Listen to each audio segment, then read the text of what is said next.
uma coisa super legal da Jaque é que 80% das máquinas, quem criou foi meu pai, quem fez a máquina, sabe? Meu pai não tinha dinheiro para comprar uma serra circular, ele comprou o eixo, ele comprou o motor, ele foi lá, comprou as madeiras, as peças e soldou. Como é que ele aprendeu isso? Meu pai sempre foi chefe de manutenção em empresas, assim, ele fazia manutenção, ele era o faz tudo da empresa, sabe, de manutenção, o quebra-galho, ele resolvia tudo nas empresas, sabe?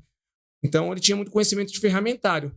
Então ele foi criando as máquinas dele. Então ele tem torno de pintura super, por exemplo, para pintar um peão desse aqui, ó, ele tem um peão, um torno que ele criou. Olha esse peão que incrível, ó. Aí. Ó, olha esse peão que lindo, olha. E ele tem um torno que ele fez para poder fazer essas pinturas aqui no peão. Então, meu pai foi criando as máquinas dele. E ele foi montando a pequena oficina dele como hobby até o ano 2000. Em 2000, ele se viu desempregado e não tinha idade para aposentar, ainda ia demorar um pouco e não conseguiu emprego. E aí foi aquela coisa, juntou-se o hobby com a vontade de sobreviver, né? Então, ele começou a viver disso, da venda de miniaturas e peões, tudo. E aí, nós começamos a trabalhar com jogos em 2004. Então, hoje fazem 20 anos que a gente trabalha com jogos quebra-cabeça.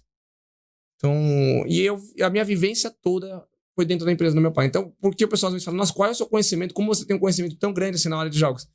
É uma vida toda. Hoje eu tenho 36 anos. E a minha vida toda. Tanto eu nasci na empresa do meu pai, e eu tenho muitas lembranças da empresa do meu pai. Desde cedo, eu tinha o meu martelinho, eu tinha minhas ferramentinhas. Aquelas ferramentas. Hoje eu tenho um conjunto de ferramentas de madeira que eu vendo. Mas eu tinha as minhas ferramentas de verdade. Eu tinha meu serrotezinho, tudo desde cedo. Então, assim, é uma coisa de pai para filho, né? Ele tem outros filhos, mas só eu segui essa profissão, assim. Os outros tudo dão apoio, todos os irmãos são apaixonados, assim. Eles adoram ver, assim, o nosso amor por isso aqui, né? Então, a partir de 2004, meu pai começou a viver disso. Foi muito difícil no começo. Por quê? Quando a gente começou a viver de jogos, assim, era nadar contra a maré. Porque hoje em dia, a gente está vivendo um processo inverso. A gente tem muito avanço da tecnologia, muito avanço da IA, tudo, mas muitas pessoas estão percebendo que a gente está num caminho muito estranho, que a gente está se afastando, que a gente não consegue mais conversar, que a gente não consegue mais conviver.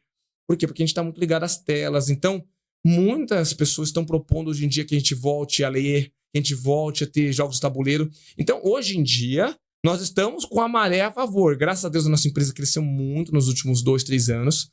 Nos últimos 4 anos, eu posso dizer, a gente teve um bom crescimento, graças a Deus. E é o trabalho duro, claro, né? Deus, ele capacita, mas a gente tem que trabalhar todos os dias, né?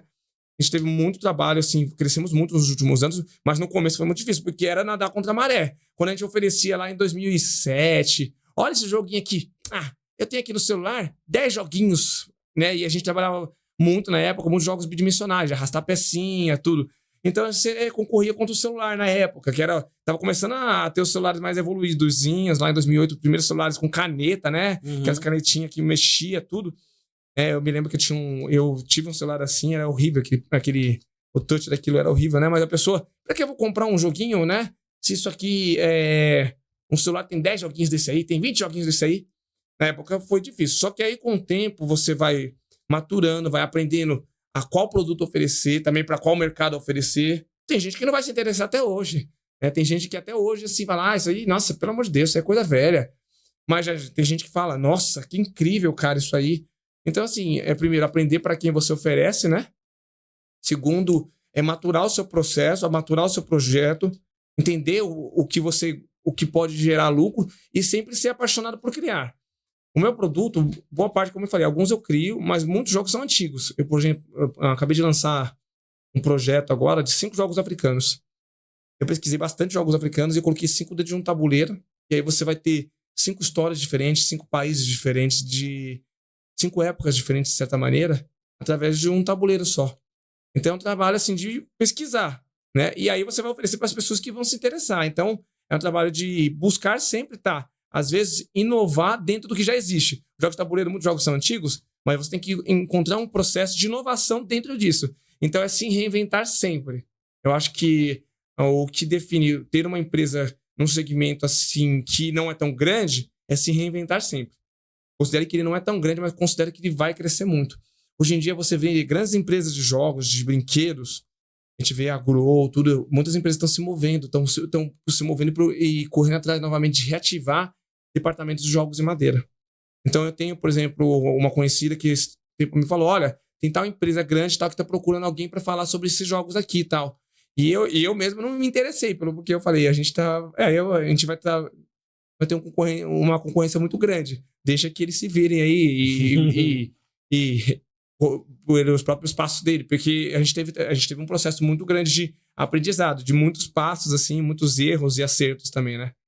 Então, mas assim, eu vejo que tem muito mercado para crescimento. Porque por mais que você tenha uma grande evolução hoje em dia com a tecnologia, até, por exemplo, para captar dados para a tecnologia, a IA, ela só funciona, ela não cria dados, ela lê dados. E para ler dados, ela precisa de ser humano, ela precisa de ver o ser humano se movimentando, ela precisa de ver o ser humano digitando no celular o que ele procura, ela precisa de ouvir o seu celular. E uma das formas de trabalhar com... Porque a IA ela é muito previsível, né? Ela vai trabalhar com o quê? Com a previsibilidade.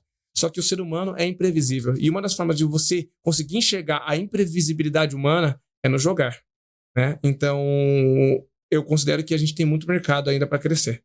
E por isso que eu aposto muito ainda que a minha família e o meu filho ainda vai poder trabalhar com isso, se ele quiser, claro, né?